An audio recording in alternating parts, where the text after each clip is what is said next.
उत्तर प्रदेश के बदायूं में बाल काटने वाले साजिद ने दो भाइयों आयुष और आहान की गला काटकर हत्या कर दिया। जब तीसरा भाई पीयूष उसको बचाने आया तो पीयूष पे भी हमला कर दिया, वो भी लहूलुहान है और हॉस्पिटल में भर्ती। जब से ये बदायूं में घटना हुई है उसके बाद जो राष्ट्रवादी हैं, नेता, अभिनेता, लेखक, बुद्धिजीवी, पत्रकार, कलमकार, मठाधीश, ये सब लोग उस वीडियो को शेयर कर रहे हैं, फेसबुक पे, ट्विटर पे डाल रहे हैं, व्हाट्सएप पे शेयर कर रहे हैं। कुछ लोग कह रहे हैं जागो हिंदू जागो, हिंदुओं इकट्ठा हो जाओ, हिंदुओं इकट्ठा हो जाओ। और जो गांधीवादी, अंबेडकरवादी, साम्यवादी, लोहियावादी, समाजवादी, सेकुलर, लिबरल नेता, अभिनेता, लेखक, बुद्धिजीवी, पत्रकार, कलमकार हैं, वो शांत होकर बैठे हुए। अब 2-3 दिन ये घटना चलेगी। हो सकता है कि टीवी में डिबेट भी हो जाए, सोशल मीडिया पे तो चलती रहेगी, अखबार में 2-4 बार और कहानी इसकी छपेगी, उसके बाद शांत हो जाएगा, फिर अगले हफ्ते कहीं और गला काटा जाएगा। क्योंकि गला कटने की प्रक्रिया हर हफ्ते होती रहती है। कभी राजस्थान में गला कटता है, कभी महाराष्ट्र में गला कटता है, कभी दर्जी का गला कटता है, कभी नाई का गला कटता है। अब ये 2 बच्चों का गला काटा गया। गला काटने वाला ऐसा भी नहीं भाग गया, गला काटने के बाद उसने बच्चों का खून लिया, अपने चेहरे पे लगाया और लगा के वहां खड़ा रहा। फिर भीड़ ने उसको पकड़ा, पुलिस आई, उसको लेके गई। सवाल यह है कि क्या ये तू मैं करना, आरोप प्रत्यारोप करना, नूरा कुश्ती करना, बतौलेबाजी करना, यही इसका समाधान है?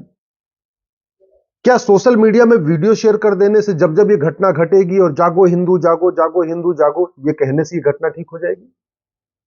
हम इस समस्या के मूल कारण पे क्यों नहीं जा रहे, अस्थायी समाधान पे क्यों नहीं जा रहे? आखिर इस पे चिंतन क्यों नहीं हो रहा है कि ये जो नफरत की आग ये बढ़ क्यों रही है? क्या कारण क्या है? वो कौन सा स्कूल है जहां ऐसी नफरत सिखाई जाती है? किसी भी व्यक्ति का व्यवहार इस बात पर डिपेंड करता है, आंखों से वो क्या देखता है, कान से वो क्या सुनता है, मुंह से क्या खाता है। अगर आंखों से बच्चा बचपन से ही देख रहा है, कभी मुर्गी का गला काटा जा रहा है, कभी बकरी का गला काटा जा रहा है, कभी गाय का गला काटा जा रहा है, कभी भैंस का गला काटा जा रहा है, कभी बछड़े का गला काटा जा रहा है, तो वो बचपन से ही गला कटता हुआ देख रहा है। उसके लिए गला काटना कोई बहुत अलग बात नहीं है, सामान्य बात है। जानवर का गला काटता हुआ देख रहा है तो ठीक है, गुस्सा आएगा तो इंसान का भी गला काट देगा। बचपन से वो कान से सुन रहा है, ला इलाहा इल्लल्लाह, अल्लाह के अलावा और कोई भी इबादत के लायक नहीं। बचपन में 5 बार, बचपन से ही 5 बार दिन में सुन रहा है कि न राम पूजा के लायक, न कृष्ण पूजा के लायक, न देवी जी पूजा योग्य है, न भगवान महावीर पूजा योग्य है, न गौतम बुद्ध पूजा योग्य है, न भगवान शंकर पूजा योग्य है, न भगवान विष्णु पूजा योग्य है। इसका मतलब क्या हुआ? हिंदू, जैन, बौद्ध, सिख जो कुछ करते हैं, जिनकी पूजा करते हैं, ये बिल्कुल गलत है, वो पूजा योग्य नहीं है। और वो बचपन से सुन रहा है ला इलाहा इल्लल्लाह, और एक बार नहीं, दिन में 5 बार सुन रहा है, लाउड स्पीकर के जरिए सुन रहा है। तो स्वाभाविक सी बात है, बड़ा होगा तो राम के भक्तों को, लक्ष्मण के भक्तों को, या कृष्ण के भक्तों को, देवी जी के भक्तों को, शंकर के भक्तों को, विष्णु के भक्तों को वो पसंद नहीं करेगा, क्योंकि तो बचपन से सुन रहा है ना ला इलाहा इल्लल्लाह। इसलिए मैं कहता हूं, दल गुलामी छोड़िए। ऐसे ही गला कटता रहेगा अगर हमने कानून नहीं बदला, व्यवस्था नहीं बदली। और जिन नेताओं के भरोसे आप घूम रहे हैं ना, ये 25 साल के बाद आपके बच्चों को बचाने नहीं आएंगे, फिर आपके बच्चों का भी गला कटेगा। ये जिन लेखकों के, बुद्धिजीवियों के, पत्रकारों के, कलमकारों के भरोसे आप घूम रहे हैं ना, जिन न्यूज एंकरों के भरोसे आप घूम रहे हैं, जिन मठाधीश के और महामंडलेश्वर के कथावाचकों के भरोसे आप घूम रहे हैं, ये 25 साल के बाद आपके बच्चों को बचाने नहीं आएंगे। आपके बच्चों का भविष्य केवल और केवल आज का कानून बचा सकता है, बस। ये जिनके साथ आप घूम रहे हैं, जिनको आप देख रहे हैं, ये 25 साल के बाद सब रिटायर होकर अपने अपने घर में होंगे। आप भी अपने घर में होंगे, लेकिन जिनकी आप जय जयकार कर रहे हैं, ये भी अपने घर में होंगे। और ये भी ध्यान रखिएगा, तू मैं करने से, आरोप प्रत्यारोप करने से, सड़क पे रैली निकालने से, सड़क पे मसाल जुलूस निकालने से, थाने को घेर लेने से और शक्ति प्रदर्शन कर देने से इसमें कोई कमी नहीं आएगी। चीन में आखिर गला क्यों नहीं कटता? सिंगापुर में गला क्यों नहीं काटा जाता? कोरिया में किसी का गला क्यों नहीं कटता? जापान में किसी का गला क्यों नहीं कटता? जब तक इस बात पे इसको हम नहीं सोचेंगे ना, तब तक इस समस्या का समाधान नहीं निकलेगा। इस जिहाद, मजहबी उन्माद का सबसे पहले हमें ये जो विशेष स्कूल चल रहे हैं इनको बंद करना पड़ेगा। ये नफरत सिखाने वाले जो स्कूल चल रहे हैं ना, इनको बंद करना पड़ेगा, जहां सिखाया जाता है ला इलाहा इल्लल्लाह, अल्लाह के अलावा दूसरा कोई इबादत के लायक नहीं।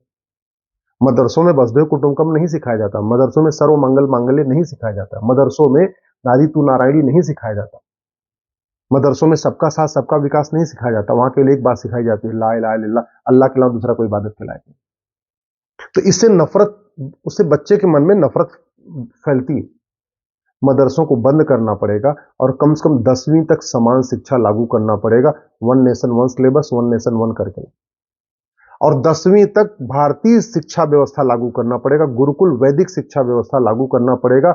सभी बच्चों को आपको वेद पढ़ाना पड़ेगा, वाल्मीकि रामायण पढ़ाना पड़ेगा, रामचरितमानस पढ़ाना पड़ेगा, आपको भगवत गीता पढ़ानी पड़ेगी, कर्मयोग, भक्ति योग, राजयोग पढ़ाना पड़ेगा, अष्टांग योग पढ़ाना पड़ेगा, यम नियम सिखाना पड़ेगा, आसन प्राणायाम सिखाना पड़ेगा, योग सबको कराना पड़ेगा। तब जाके शांति आएगी, तब समृद्धि आएगी। दूसरा, ये जितने पर्सनल लॉ चल रहे हैं ना, इन सारे पर्सनल लॉ को खत्म करना पड़ेगा। जितनी विदेशी कुरीतियां चल रही हैं इनको सबको खत्म करना पड़ेगा। एक भारतीय संस्कृति के अनुरूप भारतीय एक समान नागरिक संहिता लागू करना पड़ेगा, तब जाके इस देश में शांति आएगी। नहीं तो ये नेता, अभिनेता, लेखक, बुद्धिजीवी आते रहेंगे, जाते रहेंगे, कोई फर्क नहीं पड़ेगा। वैसे भी आप देख लीजिए, बदायूं में लोकल बॉडी में किसकी, नगर निगम में कौन है? बीजेपी। उत्तर प्रदेश में कौन है? बीजेपी। केंद्र में कौन है? बीजेपी। तो कायदे से बदायूं में तो ट्रिपल इंजन की सरकार है, इसके बाद भी गला काटा जा रहा है। इसका मतलब सांसद विधायक बदलने से, मुख्यमंत्री प्रधानमंत्री बदलने से समस्या का समाधान नहीं है। समस्या का समाधान कानून से होगा। समान शिक्षा, समान नागरिक संहिता, घुसपैठ के खिलाफ कठोर कानून, घुसपैठियों और उनके मददगारों की 100% संपत्ति जब्त करने, उनकी नागरिकता खत्म करने, आजीवन कारावास, फांसी देने के लिए कानून बनाना पड़ेगा। घुसपैठ को रोकना पड़ेगा और जो भारत में घुसपैठिए हैं 5.5 करोड़, इनको भगाना पड़ेगा। धर्मांतरण के खिलाफ कठोर कानून बनाना पड़ेगा। जो लोग भारत के पंथ को मानने वालों को विदेशी पंथ में कन्वर्ट करते हैं, उनको और उनके मददगारों को उनकी 100% प्रॉपर्टी जब्त करने, उनकी नागरिकता खत्म करने, उनको आजीवन कारावास, फांसी देने के लिए कानून बनाना पड़ेगा।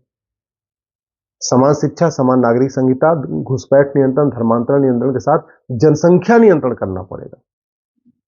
भाई वो तो 2 बच्चे थे ना, आयुष और आहान, मार दिए गए। तीसरा भाई, एक भाई बचा हुआ है बस। और दूसरी तरफ साजिद, वो मर भी गया तो क्या हुआ? वो तो 12 भाई बहन थे, 11 तो बचे हुए ना, उनकी जनसंख्या तो बढ़ रही है। दूसरी तरफ एक पूरी जनरेशन खत्म, 2 बच्चे, 3 बच्चों में से 2 खत्म हो गए, एक ही बचा हुआ है। दूसरी तरफ 11 भाई बहन में से एक खत्म हुआ, 10 तो बचे हुए ना। तो जनसंख्या किसकी बढ़ रही है? हम दो हमारे दो लागू करना पड़ेगा। जो आदमी हम दो हमारे दो ना माने, उसकी 100% प्रॉपर्टी जब्त करने, नागरिकता खत्म करने और 10 से 20 साल की सजा देने के लिए कानून बनाना पड़ेगा। इसलिए मैं कहता हूं, दल गुलामी छोड़ दीजिए। अगर दल गुलामी करते रहोगे तो 25 साल के बाद आपके बच्चों का भी कोई साजिद आएगा, गला काटेगा। दल गुलामी करते रहोगे तो जैसे कश्मीर में पलायन हुआ, अपने घर से पलायन करना पड़ेगा आपके बच्चों को। दल गुलामी करते रहोगे जैसे अफगानिस्तान में खत्म हो गए, पाकिस्तान में खत्म हो गए, बांग्लादेश में खत्म हो गए, भारत के 9 राज्यों में खत्म हो गए, भारत के 200 जिलों में खत्म हो गए, भारत के 900 तहसीलों में खत्म हो गए। एक दिन अपनी तहसील में भी खत्म हो जाओगे, अपने गांव में भी खत्म हो जाओगे। अगर चाहते हो बच्चों का भविष्य सुरक्षित रहे, सनातन संस्कृति ऐसे बढ़ती रहे, जितनी है उतनी बरकरार रहे, डेमोग्राफी अब न बदले, तो समान शिक्षा, समान नागरिक संहिता, घुसपैठ नियंत्रण, धर्मांतरण नियंत्रण, जनसंख्या नियंत्रण करने की मांग करो।